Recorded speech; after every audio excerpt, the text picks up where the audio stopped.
10ನೇ ತರಗತಿ ಸಮಾಜ ವಿಜ್ಞಾನ ಮಾದರಿ ಪ್ರಶ್ನೆ ಪತ್ರಿಕೆ 1. ಮೊದಲನೇ ಮೇನ್ ಕೆಳಗಿನ ಪ್ರಶ್ನೆಗಳಿಗೆ ಅಥವಾ ಅಪೂರ್ಣ ಹೇಳಿಕೆಗಳಿಗೆ 4 ಆಯ್ಕೆಗಳನ್ನು ನೀಡಲಾಗಿದೆ. ಅವುಗಳಲ್ಲಿ ಸೂಕ್ತವಾದ ಉತ್ತರವನ್ನು ಆರಿಸಿ ಕ್ರಮಾಕ್ಷರದೊಂದಿಗೆ ಬರೆಯಿರಿ. ಗ್ರಾಹಕರ ರಕ್ಷಣಾ ಕಾಯ್ದೆ ಜಾರಿಗೆ ತಂದ ವರ್ಷ 1976, 1986, 1963, 1960. ಸರಿಯಾದ ಉತ್ತರ ಆಪ್ಷನ್ ಬಿ 1986. ಡೆರೋಜಿಯೋ ತನ್ನ ಶಿಕ್ಷಕ ವೃತ್ತಿಗೆ ರಾಜೀನಾಮೆ ನೀಡಲು ಕಾರಣ ಅವರ ಸಹೋದ್ಯೋಗಿಗಳ ಮತ್ತು ಬೆಂಬಲಿಗರ ಒತ್ತಡ, ಅವರ ಅನಾರೋಗ್ಯ, ವೇದಗಳ ಅಭ್ಯಾಸದ ಮೇಲೆ ಅವರಿಗಿದ್ದ ಆಸಕ್ತಿ, ಇಂಗ್ಲೆಂಡಿಗೆ ಹಿಂದಿರುಗುವಂತೆ ಸರ್ಕಾರದಿಂದ ಒತ್ತಡ. ಸರಿಯಾದ ಉತ್ತರ ಆಪ್ಷನ್ ಎ ಅವರ ಸಹೋದ್ಯೋಗಿಗಳ ಮತ್ತು ಬೆಂಬಲಿಗರ ಒತ್ತಡ. ಪಂಚಶೀಲ ತತ್ವಗಳಿಗೆ ಸಹಿ ಹಾಕಿದವರು ಜವಾಹರ್ಲಾಲ್ ನೆಹರು ಮತ್ತು ಮೇಜಿ, ಮೋತಿಲಾಲ್ ನೆಹರು ಮತ್ತು ಚೌವ್ಯನ್ ಲಾಯ್, ಜವಾಹರ್ಲಾಲ್ ನೆಹರು ಮತ್ತು ಚೌವ್ಯನ್ ಲಾಯ್, ಮೋತಿಲಾಲ್ ನೆಹರು ಮತ್ತು ಚಾಚಾ ನೆಹರು. ಸರಿಯಾದ ಉತ್ತರ ಆಪ್ಷನ್ ಸಿ ಜವಾಹರ್ಲಾಲ್ ನೆಹರು ಮತ್ತು ಚೌವ್ಯನ್ ಲಾಯ್. ನರ್ಮದಾ ಬಚಾವೋ ಆಂದೋಲನವನ್ನು ಕೈಗೊಂಡವರು ಮೇಧಾ ಪಾಟ್ಕರ್, ಅರ್ಜುನ್ ಆರಾಧ್ಯ, ತೆಹರೀಕ್ ಗರ್ವಾಲ್, ಸಲ್ಯಾನಿಯ ಗ್ರಾಮಸ್ಥರು. ಸರಿಯಾದ ಉತ್ತರ ಆಪ್ಷನ್ ಎ ಮೇಧಾ ಪಾಟ್ಕರ್. 1800ರಲ್ಲಿ ಆಂಗ್ಲರ ವಿರುದ್ಧ ಬಿದನೂರು ಮತ್ತು ಶಿಕಾರಿಪುರದಲ್ಲಿ ದಂಗೆ ಎದ್ದವರು ಹೈದರ್ ಅಲಿ, ದೋಂಡಿಯ ವಾಘ್, ಚೆನ್ನಮ್ಮ, ಸಂಗೊಳ್ಳಿ ರಾಯಣ್ಣ. ಸರಿಯಾದ ಉತ್ತರ ಆಪ್ಷನ್ ಬಿ ದೋಂಡಿಯ ವಾಘ್. ವಲಸೆಯು ಇದರ ಒಂದು ಪ್ರಮುಖ ಲಕ್ಷಣವಾಗಿದೆ. ಸಂಘಟಿತ ವಲಯ ಕಾರ್ಮಿಕರು, ಅಸಂಘಟಿತ ವಲಯ ಕಾರ್ಮಿಕರು, ಬಾಲಕಾರ್ಮಿಕರು, ಮಹಿಳಾ ಕಾರ್ಮಿಕರು. ಸರಿಯಾದ ಉತ್ತರ ಆಪ್ಷನ್ ಬಿ ಅಸಂಘಟಿತ ವಲಯ ಕಾರ್ಮಿಕರು. ನಾಗಾರ್ಜುನ ಸಾಗರ ಅಣೆಕಟ್ಟೆಯನ್ನು ಈ ನದಿಗೆ ಅಡ್ಡಲಾಗಿ ನಿರ್ಮಿಸಲಾಗಿದೆ. ರಿಹಾಂದ್ ನದಿ, ಕಾವೇರಿ ನದಿ, ಸಟ್ಲೇಜ್ ನದಿ, ಕೃಷ್ಣಾ ನದಿ. ಸರಿಯಾದ ಉತ್ತರ ಆಪ್ಷನ್ ಡಿ ಕೃಷ್ಣಾ ನದಿ. ಆಶ್ರಯ ಯೋಜನೆ ಜಾರಿಗೆ ತಂದ ಉದ್ದೇಶ ಉದ್ಯೋಗ ಒದಗಿಸಲು, ವಸತಿ ಒದಗಿಸಲು, ವ್ಯವಸಾಯ ಭೂಮಿಯನ್ನು ಒದಗಿಸಲು, ಶಿಕ್ಷಣ ಒದಗಿಸಲು. ಸರಿಯಾದ ಉತ್ತರ ಆಪ್ಷನ್ ಬಿ ವಸತಿ ಒದಗಿಸಲು. 2ನೇ ಮೇನ್ ಈ ಪ್ರಶ್ನೆಗಳಿಗೆ ಒಂದು ವಾಕ್ಯದಲ್ಲಿ ಪ್ರತಿಯೊಂದಕ್ಕೂ ಉತ್ತರಿಸಿ. 9ನೇ ಪ್ರಶ್ನೆ, ಕಲ್ಕತ್ತಾದಲ್ಲಿ ಫೋರ್ಟ್ ವಿಲಿಯಂ ಕಾಲೇಜನ್ನು ತೆರೆದದ್ದು ಏಕೆ? ನಾಗರಿಕ ಸೇವೆಗೆ ಸೇರ ಬಯಸುವವರಿಗೆ ಶಿಕ್ಷಣವನ್ನು ನೀಡಲು. ಭಾರತದ ಉಕ್ಕಿನ ಮನುಷ್ಯ ಎಂದು ಯಾರನ್ನು ಕರೆಯಲಾಗಿದೆ? ವಲ್ಲಭಭಾಯಿ ಪಟೇಲ್ ಅವರನ್ನು ಭಾರತದ ಉಕ್ಕಿನ ಮನುಷ್ಯ ಎಂದು ಕರೆಯಲಾಗಿದೆ. ನಿರುದ್ಯೋಗ ಎಂದರೇನು? ನಿರುದ್ಯೋಗ ಎಂದರೆ ಕೆಲಸ ಮಾಡುವ ಸಾಮರ್ಥ್ಯ ಇರುವ ವ್ಯಕ್ತಿಗೆ ಉದ್ಯೋಗದ ಲಭ್ಯತೆ ಇಲ್ಲದಿರುವ ಪರಿಸ್ಥಿತಿಯಾಗಿದೆ. ಸರ್ದಾರ್ ಸರೋವರ ಯೋಜನೆಯ ವಿರುದ್ಧ ಜನರು ಹೋರಾಟ ನಡೆಸಲು ಕಾರಣವೇನು? ಸರ್ದಾರ್ ಸರೋವರ ಯೋಜನೆಯಡಿಯಲ್ಲಿ ನರ್ಮದಾ ನದಿಗೆ ಕಟ್ಟಲಾದ ಅಣೆಕಟ್ಟು ನಿರ್ಮಾಣ ಅಲ್ಲಿನ ಸ್ಥಳೀಯ ಜನರನ್ನು ಮತ್ತು ಬುಡಕಟ್ಟು ಜನರನ್ನು ನಿರ್ಗತೀಕರಣಕ್ಕೆ ಒಳಪಡಿಸಿತ್ತು. ತೀರದುದ್ದಕ್ಕೂ ನಾವು ಏಕೆ ಮರಗಳನ್ನು ಬೆಳೆಸಬೇಕು? ಸಮುದ್ರ ತೀರದ ಸವೆತವನ್ನು ತಡೆಗಟ್ಟಲು ತೀರದ ಉದ್ದಕ್ಕೂ ನಾವು ಮರಗಳನ್ನು ಬೆಳೆಸಬೇಕು. ಭಾರತದಲ್ಲಿ ಅತ್ಯಂತ ಶೀತದಿಂದ ಕೂಡಿರುವ ತಿಂಗಳು ಯಾವುದು? ಅತ್ಯಂತ ಶೀತದಿಂದ ಕೂಡಿರುವ ತಿಂಗಳು ಜನವರಿ ತಿಂಗಳು. 15ನೇ ಮಾರ್ಚನ್ನು ಗ್ರಾಹಕರ ದಿನವೆಂದು ನಾವು ಏಕೆ ಕರೆಯುತ್ತೇವೆ? ಅಂದಿನ ಅಮೆರಿಕದ ಅಧ್ಯಕ್ಷರಾಗಿದ್ದ ಜಾನ್ ಎಫ್ ಕೆನಡಿಯವರು ಅಲ್ಲಿನ ನಾಗರಿಕರಿಗೆ ಸಂರಕ್ಷತೆ, ಮಾಹಿತಿ, ನಿವೇದನೆ ಮತ್ತು ಪರಿಹಾರ ಎಂಬ 4 ಹಕ್ಕುಗಳನ್ನು ನೀಡುವ ವಿಧೇಯಕವನ್ನು ಅಂಗೀಕರಿಸಿದರು. ರಾಷ್ಟ್ರೀಯ ಆದಾಯ ಎಂದರೇನು? ಒಂದು ವರ್ಷದ ಅವಧಿಯಲ್ಲಿ ದೇಶದಲ್ಲಿ ಉತ್ಪಾದಿಸಿದ ಎಲ್ಲ ಸರಕು ಸೇವೆಗಳ ಒಟ್ಟು ಮೌಲ್ಯವನ್ನು ರಾಷ್ಟ್ರೀಯ ಆದಾಯ ಎನ್ನುವರು. 3ನೇ ಮೇನ್ ಈ ಪ್ರತಿಯೊಂದು ಪ್ರಶ್ನೆಗಳಿಗೆ 2ರಿಂದ 4 ವಾಕ್ಯಗಳಲ್ಲಿ ಉತ್ತರಿಸಿ. ರಾಬರ್ಟ್ ಕ್ಲೈವ್ ಜಾರಿಗೆ ತಂದ ದ್ವಿಮುಖ ಸರ್ಕಾರವನ್ನು ವಿವರಿಸಿ. ರಾಬರ್ಟ್ ಕ್ಲೈವ್ ಬಂಗಾಳದಲ್ಲಿ ದ್ವಿಪ್ರಭುತ್ವ ಪದ್ಧತಿಯನ್ನು ಜಾರಿಗೆ ತಂದನು. ಈ ಪದ್ಧತಿಯಂತೆ ಬ್ರಿಟಿಷರು ಭೂಕಂದಾಯ ವಸೂಲಿ ಮಾಡುವ ಹಕ್ಕನ್ನು ಹೊಂದಿದ್ರು. ನವಾಬನು ಆಡಳಿತ, ನ್ಯಾಯ ಮೊದಲಾದ ಆಡಳಿತಾತ್ಮಕ ಕಾರ್ಯಗಳನ್ನು ನಿರ್ವಹಿಸುತ್ತಿದ್ದನು. ಸತ್ಯಶೋಧಕ ಸಮಾಜವು ಪ್ರತಿಪಾದಿಸಿದ ಸುಧಾರಣೆಗಳು ಯಾವುವು? ಬ್ರಾಹ್ಮಣೇತರ ವರ್ಗಗಳಿಗೆ ಮತ್ತು ಸ್ತ್ರೀಯರಿಗೆ ಸಮಾನತೆಯ ಹಕ್ಕು. ಜ್ಯೋತಿಬಾ ಫುಲೆಯವರು ಗುಲಾಮಗಿರಿ ಮತ್ತು ಷಟ್ಕರ್ಯ ಅಸೂದ್ ಎನ್ನುವ ಗ್ರಂಥ ರಚಿಸಿದರು. ಶಾಲೆಗಳನ್ನು ಪ್ರಾರಂಭಿಸಿ ಶೂದ್ರರಿಗೆ ಮತ್ತು ಹೆಣ್ಣು ಮಕ್ಕಳಿಗೆ ವಿದ್ಯೆಯನ್ನು ನೀಡಿದರು. ತಮ್ಮ ಬಾವಿಯಲ್ಲಿ ಅಸ್ಪೃಶ್ಯರು ಮತ್ತು ಎಲ್ಲ ಜಾತಿಯವರಿಗೂ ನೀರು ಸೇದಿಕೊಳ್ಳಲು ಅವಕಾಶವನ್ನು ಕೊಟ್ಟರು. ಫುಲೆಯವರ ಈ ಪ್ರಯತ್ನದಲ್ಲಿ ಅವರ ಪತ್ನಿ ಸಾವಿತ್ರಿಬಾಯಿ ಫುಲೆಯವರು ಒತ್ತಾಸೆಯಾಗಿದ್ದರು. ಇವರ ಪ್ರಯತ್ನದಿಂದ ಹೆಣ್ಣು ಮಕ್ಕಳಿಗೆ ವಸತಿ ನಿಲಯವನ್ನು ಸ್ಥಾಪಿಸಲಾಯಿತು. ಸಮಾನತೆಯ ಆಶಯದ ತಳಹದಿಯ ಮೇಲೆ ಹೊಸ ಸಮಾಜದ ನಿರ್ಮಾಣ. 19ನೇ ಪ್ರಶ್ನೆ, ಭಾರತ ಮತ್ತು ಪಾಕಿಸ್ತಾನದ ನಡುವಿನ ಉದ್ವಿಗ್ನತೆಗೆ ಕಾರಣಗಳೇನು? ಜಮ್ಮು ಕಾಶ್ಮೀರದ ಸಮಸ್ಯೆ, ಭಯೋತ್ಪಾದನೆ, ನೀರಿನ ಹಂಚಿಕೆ, ಸಂಸತ್ತಿನ ಮೇಲೆ ದಾಳಿ, ಮುಂಬೈ ದಾಳಿ, ಪಠಾಣ್ ಕೋಟ್ ಮೇಲಿನ ದಾಳಿ. ಅಥವಾ ವಿಶ್ವಸಂಸ್ಥೆಯ ಸಾಮಾನ್ಯ ಸಭೆಯು ಮಾನವ ಹಕ್ಕುಗಳ ನಿರ್ವಹಣೆಗೆ ನೀಡಿರುವ ನಿರ್ದೇಶನಗಳೇನು? ಮಾನವ ಹಕ್ಕುಗಳನ್ನು ಸಂರಕ್ಷಿಸುವ ಜವಾಬ್ದಾರಿ ಮತ್ತು ಹೊಣೆಗಾರಿಕೆಯನ್ನು ವಿಶ್ವಸಂಸ್ಥೆಯ ಪ್ರತಿಯೊಂದು ಸದಸ್ಯ ರಾಷ್ಟ್ರಗಳು ಕಡ್ಡಾಯವಾಗಿ ಪಾಲಿಸುವಂತೆ ನಿರ್ದೇಶಿಸಿದೆ. ಸದಸ್ಯ ರಾಷ್ಟ್ರಗಳು ಮಾನವ ಹಕ್ಕುಗಳ ಸಂರಕ್ಷಣೆಯನ್ನು ಮಾಡುವುದಕ್ಕೆ ಪೂರಕವಾದ ಮಾರ್ಗಸೂಚಿಗಳನ್ನು ವಿಶ್ವಸಂಸ್ಥೆಯ ಮಾನವ ಹಕ್ಕುಗಳ ಘೋಷಣೆಯಲ್ಲಿ ನೀಡಲಾಗಿದೆ. ಈ ಮಾರ್ಗಸೂಚಿಗಳನ್ನು ಮುಖ್ಯವಾಗಿ 30 ಕಲಮುಗಳಲ್ಲಿ ತಿಳಿಸಲಾಗಿದೆ. ಉದಾಹರಣೆಗೆ, ಪ್ರತಿಯೊಬ್ಬ ವ್ಯಕ್ತಿ ಹುಟ್ಟಿನಿಂದಲೇ ಸ್ವಾತಂತ್ರ್ಯ, ಸಮಾನತೆ ಹಾಗೂ ಘನತೆಯನ್ನು ಹೊಂದಿರುವುದು, ಜೀವಿಸುವ ಸ್ವಾತಂತ್ರ್ಯ ಮತ್ತು ವೈಯಕ್ತಿಕ ಭದ್ರತೆ ಹೊಂದಿರುವುದು, ಗುಲಾಮಗಿರಿ ಪದ್ಧತಿ ನಿಷೇಧ, ಮಹಿಳಾ ಶೋಷಣೆ ಮುಕ್ತಗೊಳಿಸುವುದು ಮುಂತಾದವುಗಳು. ನರ್ಮದಾ ಬಚಾವೋ ಆಂದೋಲನದ ಬಗ್ಗೆ ಬರೆಯಿರಿ. ಗುಜರಾತ್ ರಾಜ್ಯದ ಸರ್ದಾರ್ ಸರೋವರ ಯೋಜನೆಯಡಿಯಲ್ಲಿ ನರ್ಮದಾ ನದಿಗೆ ಕಟ್ಟಲಾದ ಅಣೆಕಟ್ಟು ನಿರ್ಮಾಣ ಅಲ್ಲಿನ ಸ್ಥಳೀಯ ಜನರನ್ನು ಮತ್ತು ಬುಡಕಟ್ಟು ಜನರನ್ನು ನಿರ್ಗತೀಕರಣಕ್ಕೆ ಒಳಪಡಿಸಿತ್ತು.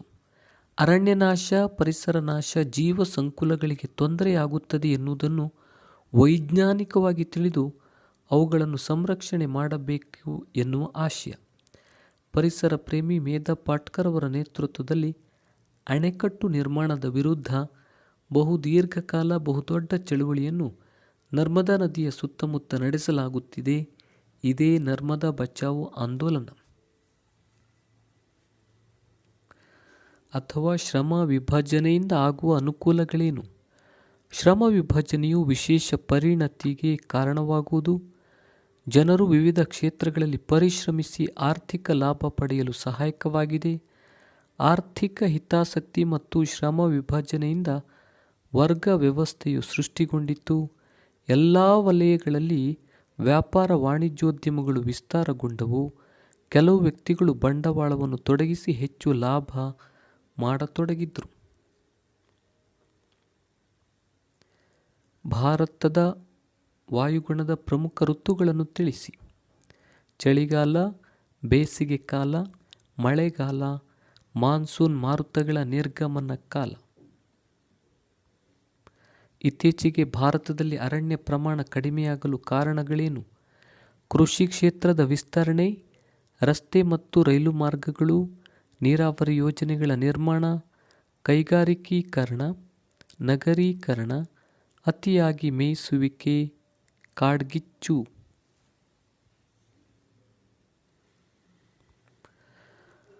ಅನಾಭಿವೃದ್ಧಿಗೆ ಕಾರಣಗಳೇನು? ಕಡಿಮೆ ವರಮಾನ, ಬಡತನ, ನಿರುದ್ಯೋಗ, ಅಸಮಾನತೆ, ಸಂಪನ್ಮೂಲಗಳ ಸಮರ್ಪಕ ಸದ್ಬಳಕೆ ಇಲ್ಲದಿರುವುದು. ಉದ್ಯಮಗಾರಿಕೆಯ 4 ಗುಣಲಕ್ಷಣಗಳನ್ನು ತಿಳಿಸಿ. ಸೃಜನಾತ್ಮಕ, ಹೊಸ ಪದ್ಧತಿಯನ್ನು ರೂಢಿಗೆ ತರುವುದು, ಕ್ರಿಯಾತ್ಮಕ, ನಾಯಕತ್ವ. 4ನೇ ಮೇನ್. ಈ ಪ್ರಶ್ನೆಗಳಿಗೆ ಪ್ರತಿಯೊಂದಕ್ಕೂ 3 ರಿಂದ 6 ವಾಕ್ಯಗಳಲ್ಲಿ ಉತ್ತರಿಸಿ. ಪ್ರಶ್ನೆ ಸಂಖ್ಯೆ 25. ಬ್ರಿಟಿಷ್ ಶಿಕ್ಷಣವು ಭಾರತದಲ್ಲಿ ಬೀರಿದ ಪರಿಣಾಮಗಳೇನು? ಭಾರತೀಯರು ಆಧುನಿಕತೆ, ಜಾತ್ಯತೀತತೆ, ಪ್ರಜಾಪ್ರಭುತ್ವ, ವೈಜ್ಞಾನಿಕ ಆಲೋಚನಾ ಕ್ರಮದ ಜೊತೆಗೆ ರಾಷ್ಟ್ರೀಯವಾದಿ ದೃಷ್ಟಿಕೋನಗಳನ್ನು ಬೆಳೆಸಿಕೊಳ್ಳಲು ಸಾಧ್ಯವಾಯಿತು. ಸ್ಥಳೀಯ ಭಾಷೆಗಳು ಮತ್ತು ಸಾಹಿತ್ಯ ರಚನೆಗಳಿಗೆ ಪ್ರೋತ್ಸಾಹ ದೊರೆಯಿತು. ವೃತ್ತಪತ್ರಿಕೆಗಳು ಹುಟ್ಟಿ ಬೆಳೆಯತೊಡಗಿದವು. ಹೊಸ ಸಾಮಾಜಿಕ ಮತ್ತು ಧಾರ್ಮಿಕ ಸುಧಾರಣಾ ಚಳುವಳಿಗಳು ಹುಟ್ಟಿಕೊಂಡವು. ಜೆ.ಎಸ್. ಮಿಲ್, ರೂಸೋ, ಮಾಂಟೆಸ್ಕ್ಯೂ ಮುಂತಾದವರ ಚಿಂತನೆಗಳು ಭಾರತೀಯ ವಿದ್ಯಾವಂತರ ಆಲೋಚನಾ ಕ್ರಮದಲ್ಲಿ ನಾವೀನ್ಯತೆಯನ್ನು ತಂದವು. ಜಗತ್ತಿನಾದ್ಯಂತ ನಡೆಯುತ್ತಿದ್ದ ಸ್ವಾತಂತ್ರ್ಯ ಚಳುವಳಿಗಳ ಪ್ರಭಾವ ಭಾರತೀಯರ ಮೇಲೂ ಆಯಿತು. ಭಾರತೀಯರು ತಮ್ಮ ಸಮೃದ್ಧ ಸಾಂಸ್ಕೃತಿಕ ಪರಂಪರೆಗಳನ್ನು ಅರಿತುಕೊಳ್ಳಲು ಸಾಧ್ಯವಾಯಿತು. ಅಥವಾ ಭಾರತದ ಸ್ವಾತಂತ್ರ್ಯ ಹೋರಾಟದಲ್ಲಿ ಕೊಡಗಿನ ಪುಟ್ಟಬಸಪ್ಪನ ಕೊಡುಗೆಗಳೇನು? ಘಟ್ಟ ಪ್ರದೇಶದಲ್ಲಿ ಪುಟ್ಟಬಸಪ್ಪನ ಬಂಡಾಯ ಪ್ರಾರಂಭವಾಯಿತು. ಪುಟ್ಟಬಸಪ್ಪ ಬಂಡುಕೋರರನ್ನು ಸಂಘಟಿಸಿ ಜನರನ್ನು ಸಂತೈಸಿದನು. ಬಂಡುಕೋರರ ಸರ್ಕಾರ ಸ್ಥಾಪನೆ ನಂತರ ತಂಬಾಕು ಮತ್ತು ಉಪ್ಪಿನ ಮೇಲಿನ ಸುಂಕವನ್ನು ರದ್ದು ಮಾಡಲಾಗುವುದು ಎಂದು ಘೋಷಿಸಲಾಯಿತು. ಶ್ರೀಮಂತ ರೈತರು, ಪಾರುಪತ್ಯಗಾರರು, ಭೂ ಹಿಡುವಳಿದಾರರಿಗೆ ಆಶ್ವಾಸನೆಗಳನ್ನು ನೀಡಲಾಯಿತು. ಬೆಳ್ಳಾರಿಯಲ್ಲಿದ್ದ ಸರ್ಕಾರಿ ಕಚೇರಿಯನ್ನು ವಶಪಡಿಸಿಕೊಂಡು ಸರ್ಕಾರಿ ಅಧಿಕಾರಿಗಳನ್ನು ಬಂಧಿಸಿದ್ದು ಬಂಡಾಯದ ಪ್ರಥಮ ಹೆಜ್ಜೆಯಾಗಿದೆ. ಸುಳ್ಯ ಮತ್ತು ಆಸುಪಾಸಿನಲ್ಲಿ ಸಾಮಾನ್ಯ ಜನರಿಗೆ ಕಿರುಕುಳ ನೀಡುತ್ತಿದ್ದ ಅಮಲ್ದಾರನೋರ್ವನ ಹತ್ಯೆ ಪುಟ್ಟಬಸಪ್ಪನ ಜನಪ್ರಿಯತೆಯನ್ನು ಹೆಚ್ಚಿಸಿತ್ತು. ಇದರಿಂದಾಗಿ ಬಂಡಾಯ ವ್ಯಾಪಕ ಪ್ರಚಾರ ಮತ್ತು ಬೆಂಬಲವನ್ನು ಪಡೆದುಕೊಂಡಿತು. ಆರ್ಯ ಸಮಾಜದ ಉದ್ದೇಶಗಳೇನು? ಎಲ್ಲ ಹಿಂದೂಗಳು ರೂಪವಿಲ್ಲದ ಒಬ್ಬನೇ ದೇವರಲ್ಲಿ ನಂಬಿಕೆ ಇಡಬೇಕು. ಹುಟ್ಟಿನಿಂದ ಯಾರು ಶೂದ್ರರು ಅಲ್ಲ ಅಥವಾ ಬ್ರಾಹ್ಮಣರು ಅಲ್ಲವೆಂದು ಜಾತಿಯ ಆಧಾರವನ್ನು ತಿರಸ್ಕರಿಸುವುದು, ಅಂತರ್ಜಾತೀಯ ವಿವಾಹಗಳನ್ನು ಪ್ರೋತ್ಸಾಹಿಸುವುದು, ಬಹುಪತ್ನಿತ್ವ ಮತ್ತು ಬಾಲ್ಯ ವಿವಾಹ ಪದ್ಧತಿಯನ್ನು ತಿರಸ್ಕರಿಸುವುದು, ಸ್ತ್ರೀ ಮತ್ತು ಪುರುಷರು ಸಮಾನರು, ವೇದಗಳು ಮಾತ್ರ ಶ್ರೇಷ್ಠ, ಪ್ರಾಚೀನ ಪವಿತ್ರ ಗ್ರಂಥಗಳನ್ನು ಅಧ್ಯಯನ ಮಾಡಬೇಕು ಮತ್ತು ಬೋಧಿಸಬೇಕು. ಭಾರತದ ಪ್ರಥಮ ಸ್ವಾತಂತ್ರ್ಯ ಸಂಗ್ರಾಮಕ್ಕೆ ಕಾರಣವಾದ ಆರ್ಥಿಕ ಅಂಶಗಳನ್ನು ವಿವರಿಸಿ. ಇಂಗ್ಲೆಂಡಿನಲ್ಲಾದ ಕೈಗಾರಿಕಾ ಕ್ರಾಂತಿಯ ಪರಿಣಾಮವಾಗಿ ಭಾರತದ ಕರಕುಶಲತೆ ಮತ್ತು ದೇಶೀಯ ಕೈಗಾರಿಕೆಗಳು ಕ್ಷೀಣಿಸಿದವು. ಇಂಗ್ಲೆಂಡ್ ಕೇವಲ ವ್ಯಾಪಾರಿ ರಾಷ್ಟ್ರವಾಗಿರದೆ ಕೈಗಾರಿಕೆಗಳ ಕಾರ್ಯಾಗಾರವಾಯಿತು. ಭಾರತದಲ್ಲಿದ್ದ ಕರಕುಶಲಗಾರರು ನಿರುದ್ಯೋಗಿಗಳಾದರು. ನೇಕಾರಿಕೆ ವೃತ್ತಿಯವರು ಉದ್ಯೋಗ ಕಳೆದುಕೊಂಡರು. ಗೃಹ ಕೈಗಾರಿಕೆಗಳು ಇದೇ ಬಗೆಯ ತೀವ್ರ ಆರ್ಥಿಕ ನಷ್ಟ ಅನುಭವಿಸಿ ಶಿಥಿಲಗೊಂಡವು. ಭಾರತದ ವಸ್ತುಗಳನ್ನು ಇಂಗ್ಲೆಂಡಿನಲ್ಲಿ ಮಾರಲು ಇಂಗ್ಲಿಷರು ದುಬಾರಿ ಸುಂಕವನ್ನು ಹೇರಿದರು. ಜಮೀನ್ದಾರನು ಕೃಷಿಕರನ್ನು ಶೋಷಿಸುತ್ತಿದ್ದನು. ತಾಲೂಕುದಾರರಿಗೆ ನೀಡಿದ್ದ ಹಕ್ಕುಗಳನ್ನು ಹಿಂಪಡೆಯಲಾಯಿತು. ಇನಾಮ್ ಭೂಮಿಯನ್ನು ವಾಪಸ್ ಪಡೆಯಲಾಯಿತು. 28 ಭಾರತದಲ್ಲಿ ನಿರುದ್ಯೋಗವನ್ನು ಹೋಗಲಾಡಿಸಲು ಕೈಗೊಂಡಿರುವ ಕ್ರಮಗಳು ಯಾವುವು? ಜನತೆಗೆ ಉದ್ಯೋಗ ಮಾಡಲು ಅಗತ್ಯವಿರುವ ಕೌಶಲ್ಯ ಆಧಾರಿತ ಗುಣಮಟ್ಟದ ಶಿಕ್ಷಣ ನೀಡಿಕೆ, ಸ್ವಯಂ ಉದ್ಯೋಗ ಕೈಗೊಳ್ಳಲು ಅಗತ್ಯವಿರುವ ಮೂಲ ಬಂಡವಾಳವನ್ನು ಸಾಲದ ರೂಪದಲ್ಲಿ ನೀಡುವುದು, ಸ್ವಯಂ ಉದ್ಯೋಗಗಳನ್ನು ಪ್ರೋತ್ಸಾಹಿಸುವ ಪ್ರಯತ್ನವನ್ನು ಕೈಗೊಳ್ಳಲಾಗಿದೆ. ಗುಣಮಟ್ಟದ ತಾಂತ್ರಿಕ ಶಿಕ್ಷಣ, ವೃತ್ತಿ ಶಿಕ್ಷಣಕ್ಕೆ ಮಹತ್ವ. ಭಾರತದಲ್ಲಿ ಅಸ್ಪೃಶ್ಯತೆ ನಿವಾರಣೆಗೆ ಕೈಗೊಂಡಿರುವ ಕ್ರಮಗಳನ್ನು ಪಟ್ಟಿ ಮಾಡಿ. 17ನೇ ವಿಧಿಯು ಅಸ್ಪೃಶ್ಯತಾ ಆಚರಣೆಯನ್ನು ನಿಷೇಧಿಸಿದೆ. ಅಸ್ಪೃಶ್ಯತಾ ಅಪರಾಧಗಳ ಕಾಯ್ದೆ 1955, ನಾಗರಿಕ ಹಕ್ಕುಗಳ ಸಂರಕ್ಷಣಾ ಕಾಯ್ದೆ 1976. ಈ ಕಾಯ್ದೆಯ ಪ್ರಕಾರ ಅಸ್ಪೃಶ್ಯತೆಯ ಆಚರಣೆಯು ಶಿಕ್ಷಾರ್ಹ ಅಪರಾಧವಾಗಿರುತ್ತದೆ. ಸಾರ್ವತ್ರಿಕ ಮತದಾನದ ಹಾಗೂ ಸಮಾನತೆಯ ಹಕ್ಕು, ಪರಿಶಿಷ್ಟರನ್ನು ಒಳಗೊಂಡಂತೆ ಹಿಂದುಳಿದ ಜಾತಿಯವರಿಗೆ ಶೈಕ್ಷಣಿಕ ಮತ್ತು ಉದ್ಯೋಗ ಅವಕಾಶಗಳಲ್ಲಿ ಮೀಸಲಾತಿ.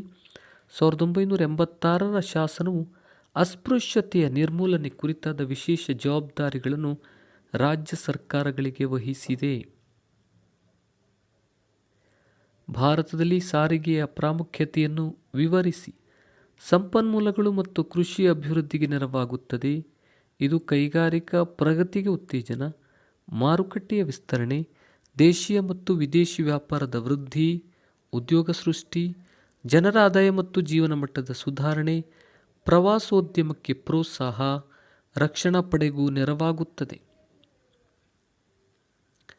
ಕೈಗಾರಿಕೆಗಳ ಕೇಂದ್ರೀಕರಣಕ್ಕೆ ಸಹಾಯಕವಾಗುವ ಅಂಶಗಳು ಯಾವುವು? ಕಚ್ಚಾ ವಸ್ತುಗಳ ಸರಬರಾಜು, ಶಕ್ತಿ ಸಂಪನ್ಮೂಲಗಳ ಪೂರೈಕೆ, ಸಾರಿಗೆ ಮತ್ತು ಸಂಪರ್ಕದ ವ್ಯವಸ್ಥೆ, ಮಾರುಕಟ್ಟೆ ಸೌಲಭ್ಯ, ಬಂಡವಾಳ, ಕಾರ್ಮಿಕರು ಮತ್ತು ನೀರು ದೊರೆಯುವಿಕೆ, ಸೂಕ್ತ ವಾಯುಗುಣ, ಸರ್ಕಾರದ ನೀತಿ ನಿಯಮಗಳು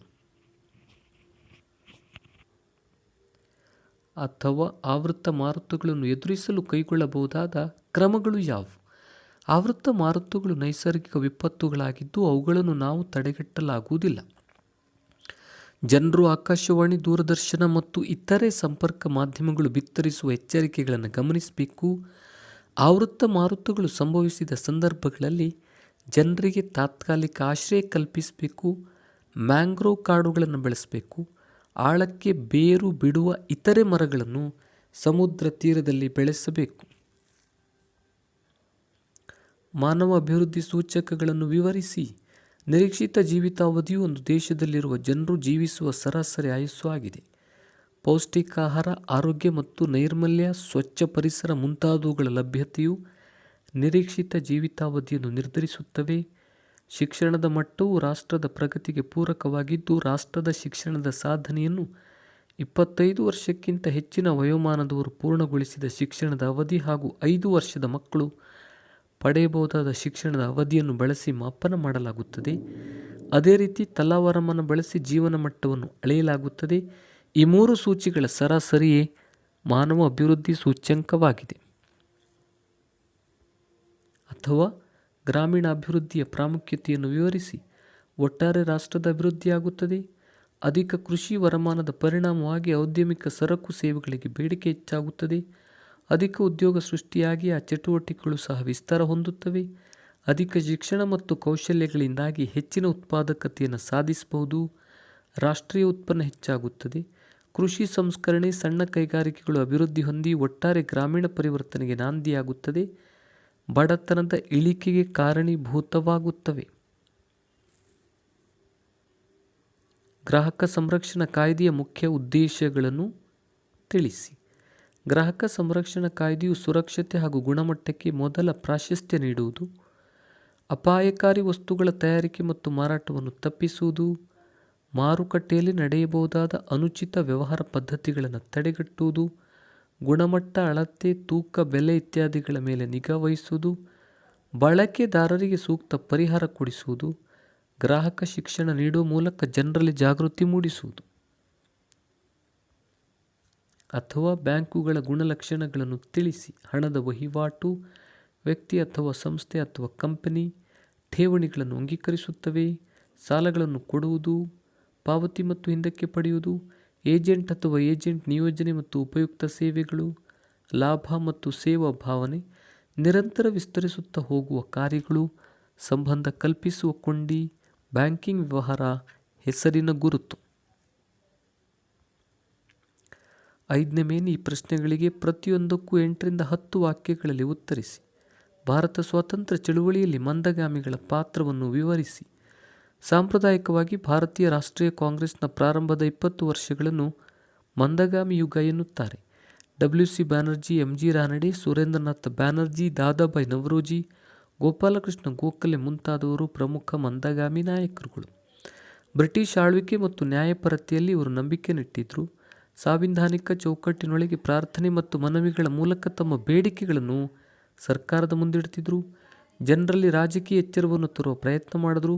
ದೇಶದ ಕೈಗಾರಿಕೆಗಳ ಅಭಿವೃದ್ಧಿ, ಸೈನಿಕ ವೆಚ್ಚ ಕಡಿಮೆ ಮಾಡುವುದು, ಉತ್ತಮ ಶಿಕ್ಷಣ ಕೊಡುವುದು, ಬಡತನದ ಬಗ್ಗೆ ಅಧ್ಯಯನ ಮತ್ತು ಪರಿಹಾರ ಕಾರ್ಯಕ್ರಮಗಳನ್ನು ಬ್ರಿಟಿಷ್ ಸರ್ಕಾರ ಕೈಗೊಳ್ಳಬೇಕೆಂದು ಒತ್ತಾಯಿಸುವುದು, ಭಾರತದಲ್ಲಿ ಬ್ರಿಟಿಷ್ ಆಳ್ವಿಕೆಯಿಂದಾದ ದುಷ್ಪರಿಣಾಮಗಳನ್ನು ಅವಲೋಕಿಸುವ ಪ್ರಯತ್ನ ಮಾಡಿದರು.